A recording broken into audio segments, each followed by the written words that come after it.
हमें तो नहीं नवाज शरीफ चाहिए, ना बेनजीर चाहिए, ना हमें इमरान खान चाहिए, कोई भी नहीं, जनरल मुशर्रफ भी नहीं चाहिए हमें सिर्फ प्राइम मिनिस्टर मोदी चाहिए।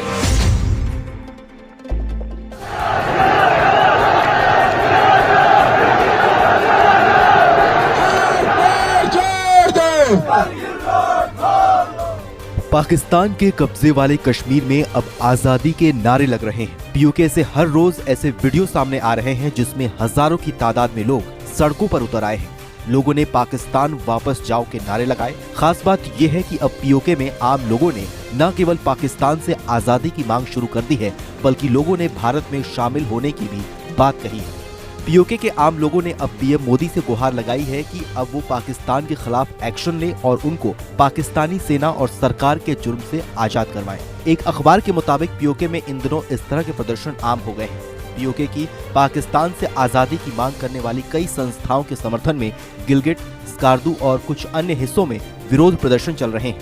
हाल ही में पीओके से एक वीडियो सामने आई जिसमें सड़कों पर उतरे लोगों ने संयुक्त राष्ट्र की गाड़ी रोकी और उसके सामने प्रदर्शन किया।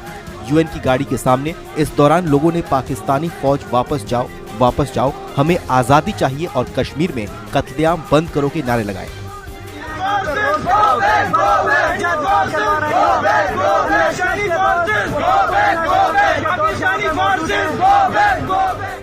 एक तरफ पाकिस्तान में आर्थिक और राजनीतिक माहौल खराब है, तो वहीं दूसरी ओर पीओके के लोगों के प्रदर्शनों ने पाकिस्तान के लिए बड़ी मुसीबत खड़ी कर दी है। इतना ही नहीं, बीते कुछ महीनों में पीओके का दौरा करने गए पाकिस्तान के प्रधानमंत्री शहबाज शरीफ को कई बार बेइज्जती का सामना करना पड़ा है।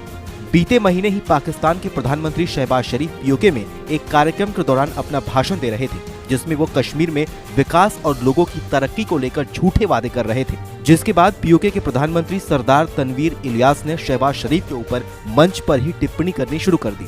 भाषण के दौरान इलियास ने शहबाज के सभी वादों को झूठा बताया, जिसके बाद शहबाज शरीफ भड़क गए और 20 सेकंड में ही उन्होंने अपना भाषण खत्म कर दिया। दोनों का ये वीडियो सोशल मीडिया पर जमकर वायरल भी हुआ था। गौर करने वाली बात यह है कि भारत के कश्मीर में बीते कुछ सालों में जो विकास हुआ है, उससे अब पीओके की जनता पाकिस्तान की सरकार के ऊपर हमलावर हो गई है। ऐसे में जानकार मानते हैं कि पाकिस्तान में जैसे हालात हैं, उसे देख लगता है कि आने वाले समय में पीओके में इस तरह के प्रदर्शनों की संख्या और बढ़ने वाली है। We will carry out any order which has been given by the government of India, and whenever such orders are given, we'll always be ready for it. Bharat अब पीओके के मामले में अपने विचार खुलकर सामने रख रहा है। न केवल भारतीय सेना के अधिकारी बल्कि संसद में देश के गृह मंत्री अमित शाह से लेकर रक्षा मंत्री राजनाथ सिंह तक कई बार पीओके को भारत में शामिल करने की बात कर चुके हैं। ऐसे में पीओके को लेकर एक के बाद एक भारत के बड़े बयानों से पाकिस्तानी सेना और सरकार दहशत में है।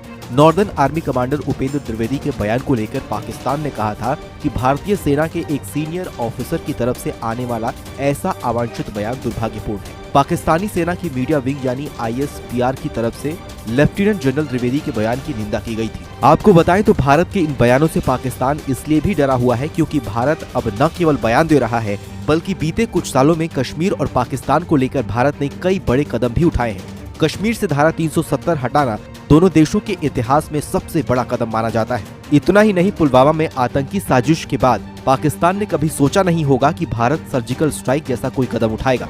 नरेंद्र मोदी की सरकार में भारत ने पाकिस्तानी आतंकियों की कमर तोड़ने के लिए सर्जिकल स्ट्राइक और एयर स्ट्राइक जैसे 2 बड़े कदम उठाए, जिसने न केवल आतंकियों की कमर तोड़ दी बल्कि इससे भारत को लेकर पाकिस्तान में एक खौफ का माहौल भी पैदा हो गया।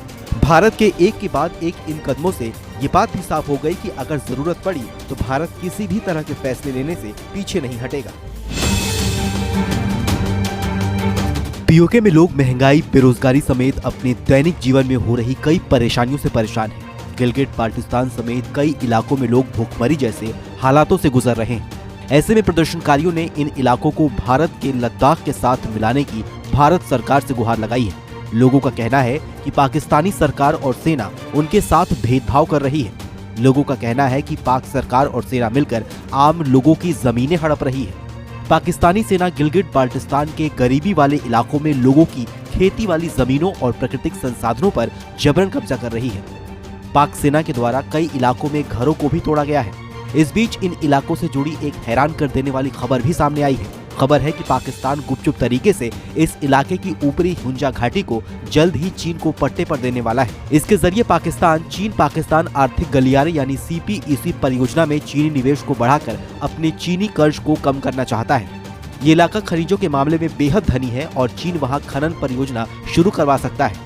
इस बात से भी स्थानीय लोगों में गुस्सा है। आपको बताएं तो CPEC के जरिए इकोनॉमिक कॉरिडोर के नाम पर चीन एक बड़ा जाल तैयार कर रहा है जो भारत के खिलाफ साजिश के तहत किया जा रहा है। CPEC परियोजना को 2013 में शुरू किया गया था। पाकिस्तान की सड़क, रेल और एनर्जी इंफ्रास्ट्रक्चर में सुधार के नाम पर इस परियोजना को शुरू किया गया था। ये परियोजना चीन के जिनजियांग प्रांत को पाकिस्तान की ग्वादर बंदरगाह से जोड़ती है। भारत ने इस परियोजना को लेकर कई बार पाकिस्तान को चेताया है क्योंकि ये कश्मीर से गुजरती है। स्थानीय लोगों के विरोध की वजह से इस प्रोजेक्ट में बड़ी बाधा उत्पन्न हुई है, जिसने अब चीन और पाकिस्तान दोनों की टेंशन बढ़ा दी है।